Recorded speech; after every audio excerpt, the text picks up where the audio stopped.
Coucou, ce soir je vous tourne cette petite vidéo pour partager quelques mots avec vous au sujet des énergies actuelles.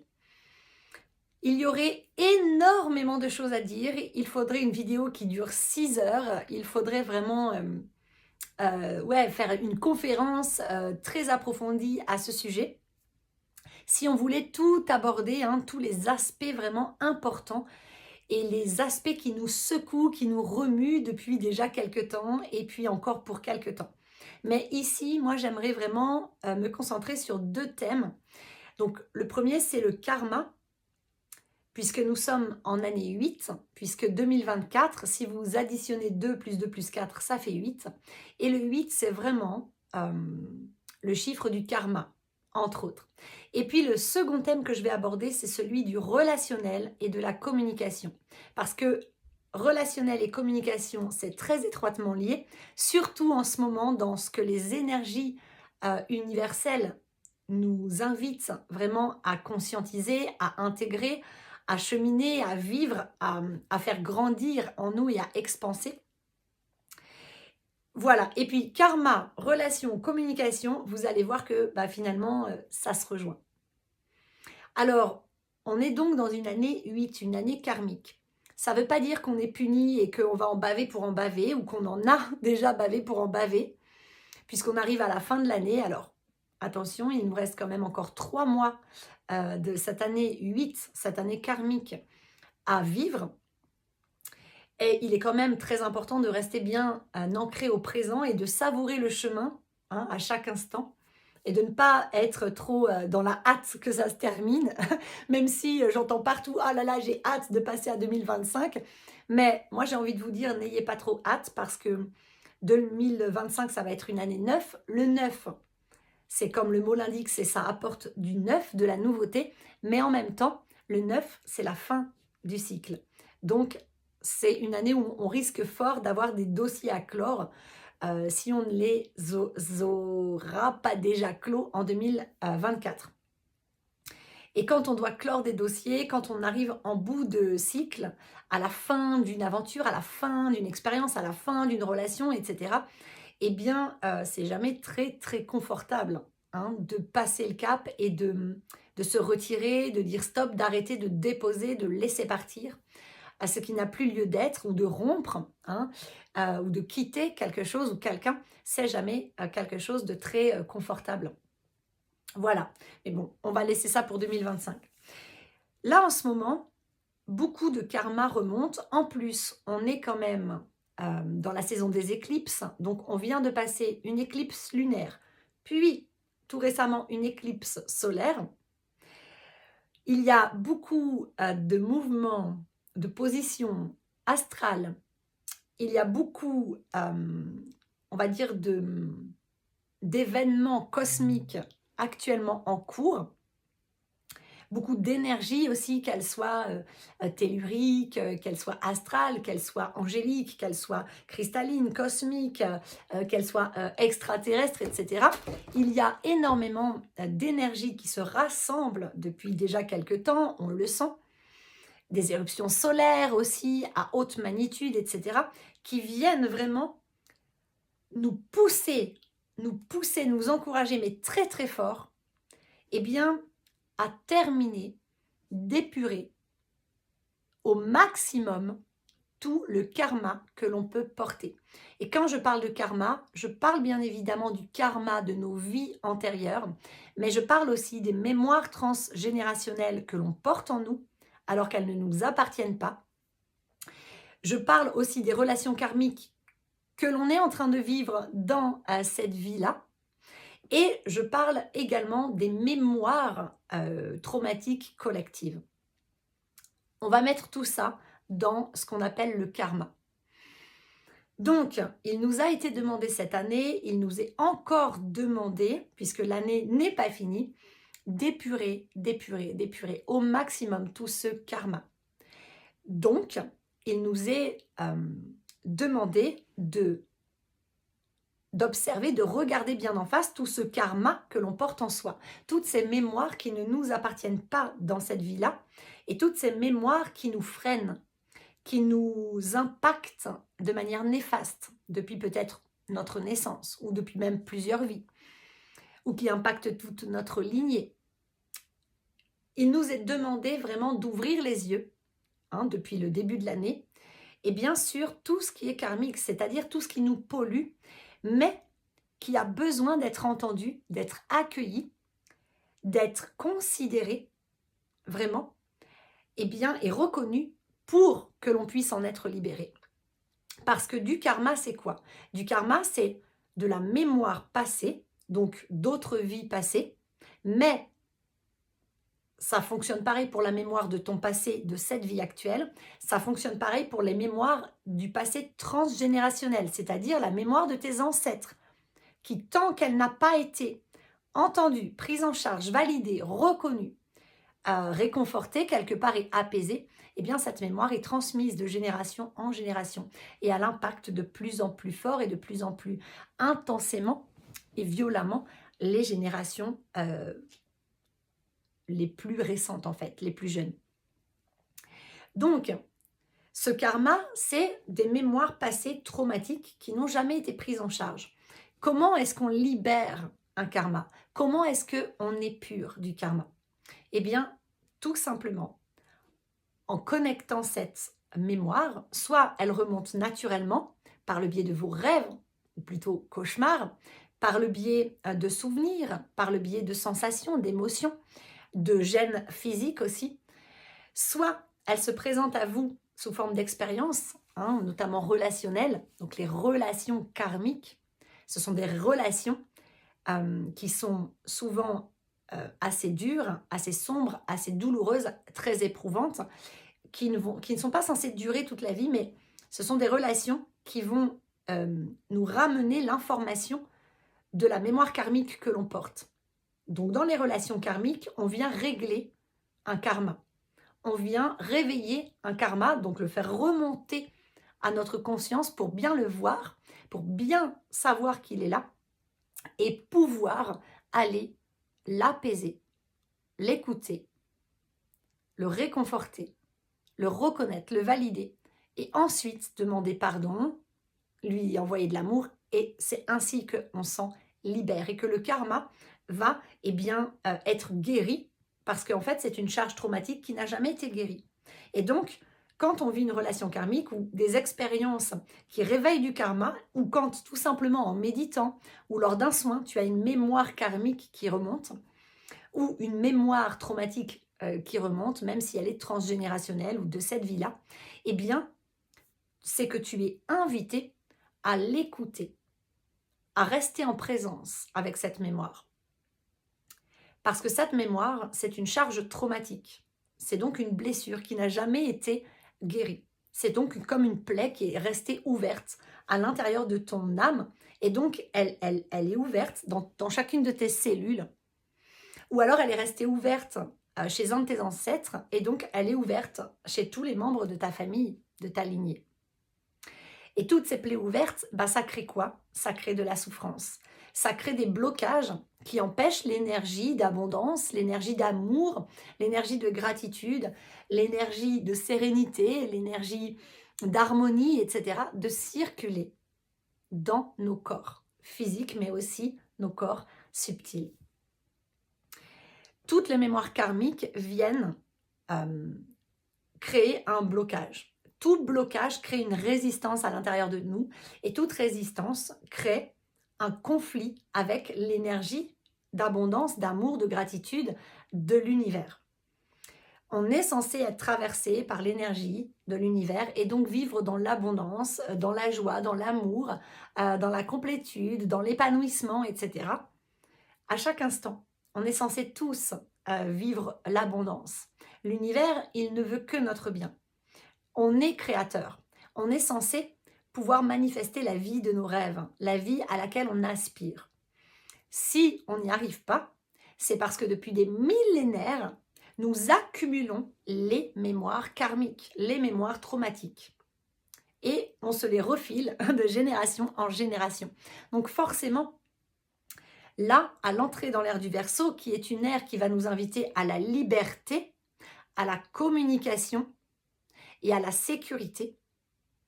C'est pour ça qu'on va parler du couple après, enfin du couple, du relationnel. Ça va parler du couple, mais pas que, tout le relationnel. Du couple intérieur, hein, d'abord et avant tout. Et pour pouvoir être en équilibre et être libre, c'est quoi être libre? C'est être soi-même. C'est pouvoir être soi-même, dire sa vérité, vivre ce que l'on a envie de vivre. En fait, c'est ça la liberté. Faire ce que l'on a envie de faire. Ok? Donc, pour être libre, il faut que l'énergie puisse circuler librement en nous. Pour aller dans la communication saine, non violente, bienveillante, qui va faire que nous allons pouvoir relationner de manière saine, non violente, bienveillante, et avoir des relations de toutes sortes, hein, qu'elles soient amicales, familiales, amoureuses, professionnelles, pour avoir des relations équilibrées, harmonieuses, nourrissantes, positives, bénéfiques, inspirantes, joyeuses, heureuses, etc., eh bien, nous devons, dans un premier temps, épurer le karma. Parce que tout le karma que l'on porte, toutes ces mémoires traumatiques, empêchent notre énergie de circuler en nous. Donc, ça crée des résistances et des blocages. Donc, résistance, blocage, c'est un peu l'opposé de ce qui est la liberté. Ok? Donc, être libre d'être soi-même, c'est pouvoir vraiment fonctionner dans notre multidimensionnalité de manière tout à fait libre, c'est-à-dire sans aucune entrave, sans aucun empêchement, que rien ne nous empêche de vivre la vie de nos rêves en fait, et d'incarner la personne que l'on est réellement, d'incarner pleinement notre vérité, et d'exprimer pleinement cette vérité. Sauf que tout ce qui nous en empêche, ce sont des mémoires traumatiques que nous portons en nous, des mémoires karmiques donc, que nous portons en nous, et qui sont comme des bouchons, des entraves, des obstacles à l'intérieur de nous qui empêchent l'énergie de circuler, qui empêchent l'équilibre du couple intérieur yin-yang de se faire. Tous ces blocages font que nous sommes séparés au niveau de nos chakras, nous sommes divisés au niveau des parts qui nous composent, mais qui normalement sont unifiées. Tous ces blocages font que on a mis en place, depuis notre système nerveux et notre cerveau instinctif, des réponses de survie, des stratégies de survie qui nous donnent l'illusion d'être libre ou qui nous donnent l'illusion de se sentir en sécurité. Alors qu'en fait, toutes ces stratégies nous limitent. Ce sont des croyances limitantes, ce sont des pensées néfastes, ce sont des autosabotages, ce sont des syndromes de l'imposteur, etc., etc. Toute cette activité mentale qui est liée à des blessures et à des mémoires karmiques crée en nous un blocage. Parce qu'au lieu de suivre l'élan de notre cœur qui nous indique notre vérité, qui nous indique la direction que notre âme veut, souhaite prendre, parce que c'est la direction la meilleure pour nous. Au lieu de l'écouter et de mettre notre mental à son service, hein, au service du cœur, de l'âme, eh bien, souvent, on va comprimer, retenir l'élan de cœur et mouliner là-haut et se dire « Ah non, mais attention, parce qu'il faut ci, il faut ça, il faut ça. Voilà, ah non, mais moi, je tiens tellement, tellement à ma liberté. Ah, mais moi, je veux tellement, tellement être en sécurité, etc., etc. » Et donc, ce sont les peurs qui sont induites ou qui découlent de nos mémoires karmiques et traumatiques qui, finalement, contrôlent notre vie. Et donc, notre mental, donc notre ego dysfonctionnel ou suractif, eh bien, il va diriger notre vie vraiment depuis ses peurs. Et c'est ça qui crée des résistances, des blocages, de la souffrance dans nos vies. Parce qu'au lieu d'être libre de suivre les élans de notre cœur, parce que la vraie liberté, elle est là, elle est ok, je connecte l'aspiration de mon âme, l'élan de mon âme, et j'y vais en fait. Je manifeste avec ma tête, je réfléchis à comment manifester concrètement ou mettre en œuvre concrètement dans la matière un premier pas ou une action pour aller dans cette direction. Donc, on s'aligne cœur, esprit, corps. Cœur, corps, esprit. Ça, c'est la vraie liberté. Quand on a des mémoires traumatiques, des mémoires karmiques, eh bien, il nous manque des morceaux de nous quelque part. il y a des morceaux de nous qui sont en souffrance. Et donc, il y a des résistances. Et donc, l'énergie ne circule pas bien ou ne circule plus à l'intérieur de nous et entre nos corps subtils et entre nos différents plans. Et donc, ce que ça fait, c'est que nous allons vivre, manifester, nous allons nous couper souvent de notre pouvoir de manifester consciemment notre vie telle qu'on la rêve, et nous allons souvent nous suradapter et donc être quelqu'un de construit, déconnecté de nos vrais besoins, de nos vraies valeurs, de nos vraies limites. Nous n'allons plus savoir comment communiquer parce que nous allons toujours chercher à plaire à l'autre ou à satisfaire l'autre ou à ne pas blesser l'autre ou à ne pas décevoir l'autre, etc. Tout est dirigé par nos peurs finalement. Et donc, on ne peut pas être aligné cœur, corps, esprit quand on est dirigé par nos peurs. Parce que du coup, on ne suit pas la guidance du cœur, on suit la guidance de l'ego blessé et dysfonctionnel. Et quand on suit la guidance de l'ego blessé et dysfonctionnel, au lieu d'être aligné comme ça fait ça. Le cœur veut aller là-bas, l'ego il va là-bas, ou là-bas, ou là-bas. Il va partout sauf dans la direction du cœur. Sous prétexte, bien sûr, de nous protéger. Ok. Donc, on libère nos mémoires karmiques actuellement dans le but premier d'enlever, on va dire, tous les obstacles, tous les nœuds qui sont à l'intérieur de nous. On les enlève les uns après les autres. On libère, on épure pour créer de l'espace à l'intérieur de soi pour que l'énergie puisse à nouveau circuler, que notre tort puisse à nouveau se créer. Voilà. Et quand l'énergie circule, alors on est plus à même, on est régulé, on est équilibré, on est dans l'harmonie et donc on est plus à même d'être aligné cœur, corps, esprit. Donc, épurer les mémoires karmiques pour ne plus porter de poids qui nous encombre, qui nous pèse et qui nous empêche d'être soi-même. Donc, c'est pour ça que vos mémoires karmiques remontent beaucoup en ce moment. Et d'ailleurs aussi chez les enfants. J'accompagne beaucoup d'enfants et même de bébés chez qui, eh bien, quand je me connecte, je trouve pas mal de mémoires karmiques qui remontent à la surface pour que la lignée en prenne conscience et pour que ensemble, parce que moi je peux aider les personnes que j'accompagne, qu'elles soient adultes ou enfants, à se libérer de ces mémoires. Et donc ensemble, voilà, moi étant juste un canal, moi je capte l'information subtile, je la ramène à la conscience des personnes qui me le demandent et je les aide en captant l'énergie que je redirige vers ces personnes, vers l'intelligence de leur être multidimensionnel, et l'intelligence de leur être multidimensionnel va utiliser cette énergie en conscience, puisque l'info sera remontée à la conscience, et dans l'intention de l'utiliser consciemment et avec discernement pour aller libérer les charges ou les mémoires karmiques, transgénérationnelles, etc. Donc, si ça remonte, ce n'est pas juste pour vous faire suer, c'est vraiment, vraiment un cadeau. Voyez-le comme un cadeau. C'est une opportunité d'enfin vous libérer de quelque chose qui vous pèse depuis des vies peut-être, de quelque chose qui impacte peut-être très fortement vos relations, parce que, là je le précise maintenant, on a beaucoup, beaucoup de karma cette année qui se réveille au sein des relations, quelles qu'elles soient. On nettoie beaucoup de mémoire karmique dans le relationnel. Parce que le relationnel, finalement, c'est ce qui crée le plus de mémoire karmique. Puisque les blessures, souvent, elles naissent du relationnel. Du fait de se sentir validé, soutenu, aimé, accepté tel que l'on est et pour qui l'on est, ou plutôt du fait de se sentir rejeté, non désiré, non aimé, abandonné, trahi, etc. Dans qui l'on est et pour qui l'on est. Donc finalement, le karma, il naît principalement des relations dysfonctionnelles, des relations déséquilibrées, disharmonieuses, des relations égotiques entre deux personnes qui sont pleines de blessures et pleines de traumas. Donc plus on a des traumas, plus on en engrange en fait, surtout dans les relations.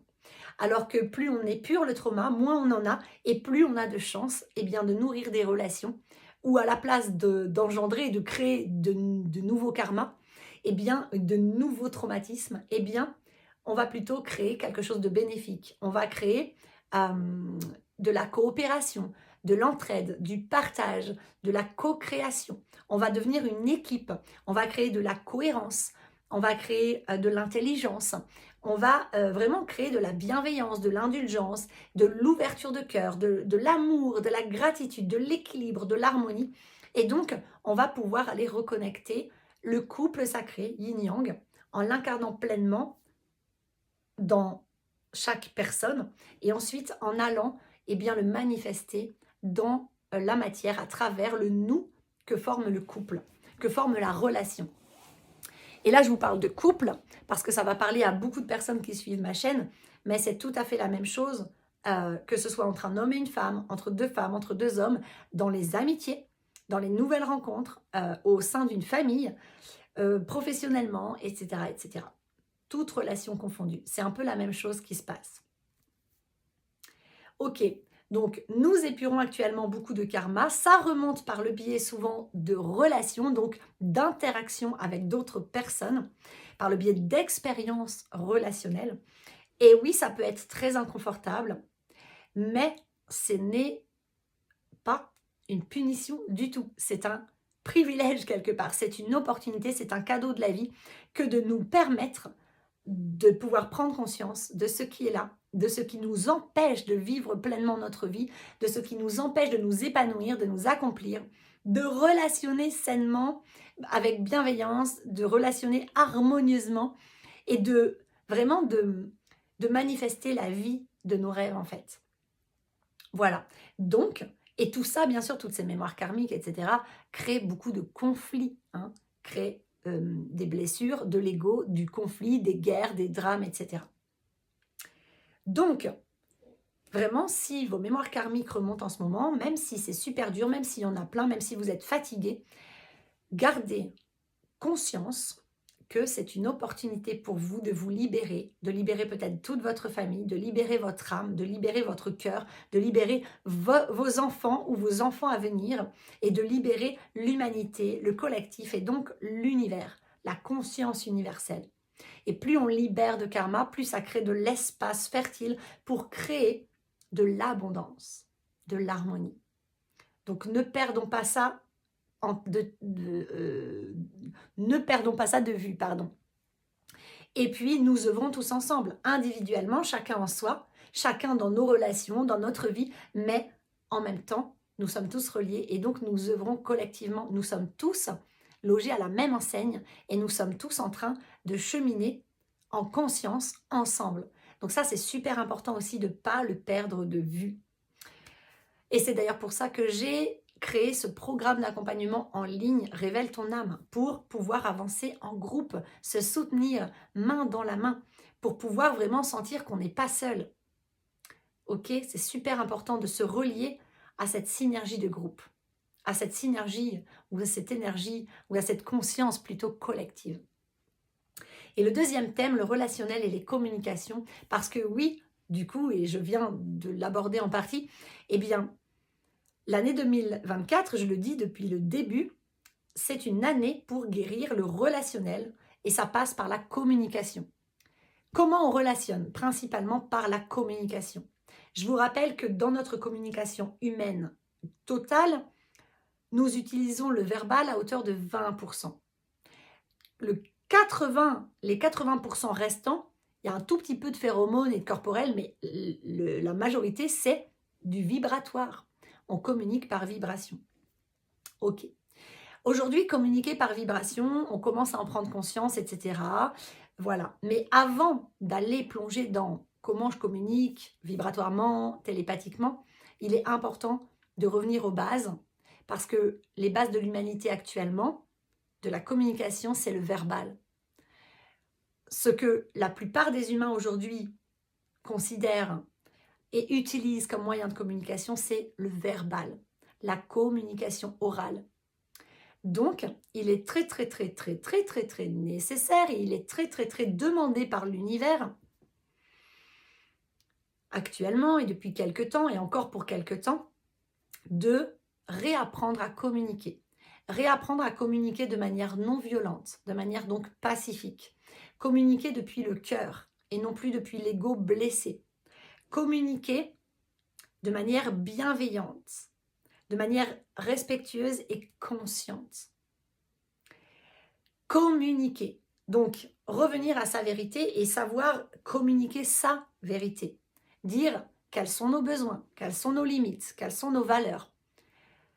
Dire quels sont nos ressentis, nos sensations. Comment est-ce qu'on vit l'expérience? Comment est-ce qu'on vit face à telle personne ou à telle situation ou à tel comportement, attitude, etc. Ça, c'est très important d'abord d'être au clair et de bien communiquer avec sincérité, honnêteté, authenticité avec soi-même. Puis, tout ça, ça naît à l'intérieur de soi. Il est très important, et il nous est très très fortement demandé d'aller l'expérimenter dans la matière, en allant appliquer cette sincérité, cette authenticité, cette vérité, ce respect mutuel, cette envie de comprendre l'autre, cette envie de connaître l'autre. Autant que j'ai envie de me connaître et de me comprendre et de me respecter, je souhaite connaître, comprendre, respecter l'autre. Et donc, d'aller vraiment réapprendre à communiquer, réapprendre à relationner finalement de A à Z depuis l'espace du cœur, depuis cet espace nettoyé, allégé de toutes ces mémoires karmiques et de toutes ces blessures qui nous hantaient, qui nous serraient le cœur, qui refermaient le cœur et qui faisaient que c'était le mental égotique qui communiquait depuis ses peurs, depuis ses attentes, depuis ses frustrations, ses émotions disproportionnées, etc. Donc, il nous est demandé de réapprendre à communiquer depuis ici, la base, le cœur et donc l'âme. Donc d'abord, je reconnecte à ma vérité, puis je commence à oser la dire, l'exprimer. C'est non, ça c'est pas juste pour moi. Ça c'est ma limite, tu as atteint ma limite, donc non, stop. Là je ne suis pas d'accord. Et ça j'aime, ça j'ai envie. Ça c'est bon pour moi. Ça me fait plaisir. Merci, je t'aime, pardon, je t'apprécie. Il nous est demandé vraiment de réapprendre à faire des compliments, mais des compliments qui sont sincères, à dire des choses gentilles aux gens pour qu'ils sachent que l'on pense des choses gentilles. Il nous est demandé de réapprendre à communiquer, à dire, à faire comprendre à l'autre qu'il ou elle compte pour nous. C'est important à faire comprendre à l'autre qu'on s'intéresse sincèrement à l'autre. Il nous est demandé de réouvrir notre cœur et de réapprendre à communiquer vraiment sainement, de manière harmonieuse et équilibrée finalement. Et pour ça, nous sommes toujours invités à remettre en communication ce couple intérieur à l'intérieur de soi, entre notre principe yin féminin, principe yang masculin. Il nous est demandé d'apaiser les deux, donc en allégeant, en épurant le karma, on apaise les deux, on guérit leurs blessures, puis on les remet en communication, dans leur vérité. On leur permet de retrouver leur liberté d'être et d'exister et de circuler, puisque c'est les deux polarités de l'énergie vitale, créative, sexuelle qui nous traverse et qui nous anime et qui est notre essence première, qui nous permet la vie et qui permet la vie en toute chose. Il nous est demandé de les remettre en communication pour qu'ils s'harmonisent et qu'ensuite ils soient vraiment dans l'équilibre parfait, l'harmonie parfaite, comme une danse, douce, régulière. Ça, c'est la liberté. C'est d'avoir ce couple sacré réuni, réunifié en soi.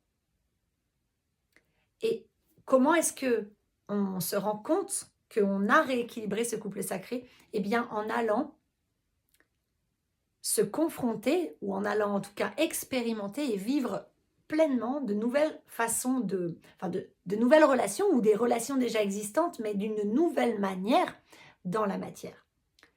Donc, apaiser ce couple intérieur, la relation de nos deux polarités à l'intérieur de nous, pour ensuite aller apaiser le relationnel avec les personnes qui comptent dans notre vie, puis avec le monde entier finalement.